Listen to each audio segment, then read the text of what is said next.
Hey everyone, so I know it's been a second since I made a video. I've just been busy outside of Pokemon Go, but I did want to get this video out as soon as possible. As most of you probably already know, there's been a lot of changes to Pokemon Go PvP in the past 24 hours. Some of it is game mechanics and a lot of it is also related to charge moves being added. I'm going to specifically focus on the charge move of Charm being added to Wigglytuff and its impact on Jungle Cup. Essentially, Wigglytuff learning Charm has completely redefined the Jungle Cup meta, in my opinion. For starters, Wigglytuff beats Vigoroth in both the 1 and 2 shield situations, and Vigoroth is probably the undisputed top meta Pokemon of Jungle Cup. Something to note is that for Wigglytuff to beat Vigoroth in the 1 shield situation, if the Vigoroth has a lot of bulk points, so high defense and HP, but very low attack in its stat distribution, your Wigglytuff will likely need 120 attack breakpoint to be able to beat that Vigoroth in 1 shield. So this goes against traditionally what a lot of PvP players will want on their Pokemon, and so usually you want a high defense and HP and low attack, but in this situation you actually want Wigglytuff to have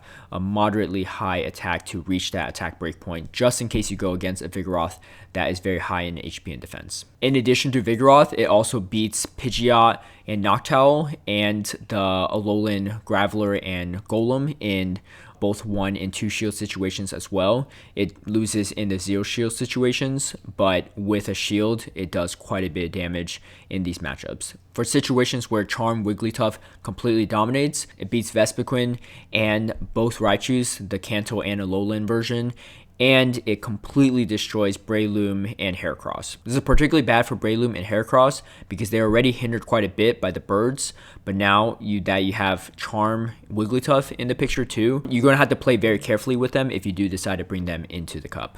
And even against Magneton and Magnezone, where they resist fairy type moves, they still lose in the 2 shield situation. So that just really shows how powerful Wigglytuff can be with shields.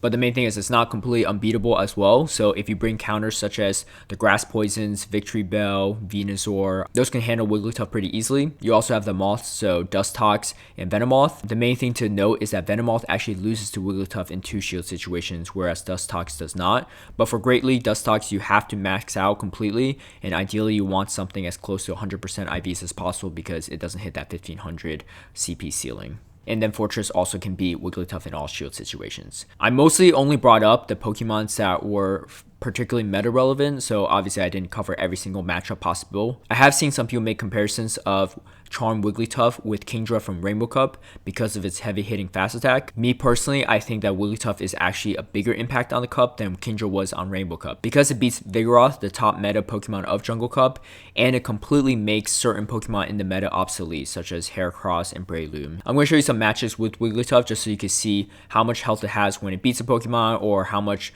the opposing Pokemon has when it loses. So in this first matchup, it's going to be Wigglytuff versus Vigoroth. And in this situation, like I said, it beats Vigoroth in the 1 and 2 shield situation. So I'm not going to shield 1 the body slams just so you can see how much health it has. And I'm going against my friend Palmer's here, so he's agreed to help me out for this video to just create some footage. So right here, he's hitting me with double body slams. And so I'm going to shield this, and then I'm just going to feint him down with just Charm as a fast attack. And so the new switch mechanics changed some of the feinting mechanics out as well. So if you can see, Wigglytuff won with a sliver health left. It was just a little bit hard to see, so that's why I waited till Toxicroak came out. So against Heracross, it's going to shred it down pretty quickly. It's almost like a Mudboy going down to Razor Leaf in some ways. No charge move really needed on Wigglytuff, and Charm also charges charge moves really slowly, so it's not really a great option in general. And so here, I'm going against a Magnezone, and in this situation, Magnezone wins the 0 and 1 shield situation. So I'm just going to shield 1 time, and this way you can see how much damage it's going to do to the Magnezone before it gets hit by the second Spark. Oh, sorry, the second Wild Charge. So here I'm going to hit by another Wild Charge, and that feints out my Wigglytuff. The Magnezone was left with pretty low health, but it still beats out Wigglytuff in the 1 shield. And so now I'm going to go against Magnezone again, and I'm going to use 2 shields to showcase how much it beats Magnezone by if it decides to shield both Wild Charges. And so this might be a useful situation in the end if for some reason you still have 2 shields left, or if you want to switch priority, this is a useful strategy. But Is it worth it to burn 2 shields on Wigglytuff when you can't really burn one there? It's probably not the best. And so right here, I choose to just use the Ice Beam, and Palmer's shields it just to show that even with the shielding, that Magnet Zone can't get to another Wild Charge in time. So in that situation, if you're Magnet Zone, I recommend not shielding at all because you're not going to get to the Wild Charge anyway. And here, Wigglytuff is going against Victory Bell. And because Victory Bell has that poison typing, it's going to resist the charm.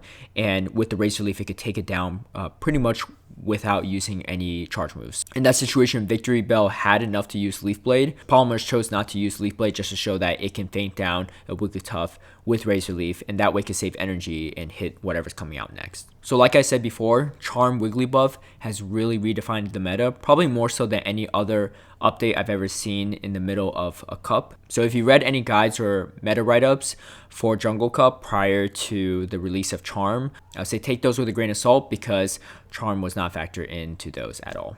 And the main thing is, it's okay to not run a Charm Wigglytuff on your team. As you can see, it's still beatable, but I think the important takeaway is that you should be prepared for it one way or another, because if you're not, Wigglytuff can really run through your entire team. I know there's been changes to the switch mechanics in PvP as well. I won't discuss that in this video, but if you'd like to hear about my take on that, feel free to stop by Go Stadium's Twitch channel. I participated in a live stream with them discussing those changes. It's possible that by the time you watch this video, those mechanics have been changed again. And I know that Niantic is also trying to fix some of the bugs that came out with the recent PvP update. Thank you for watching. If you have any questions, drop them below in the comments, and I'll see you all next time.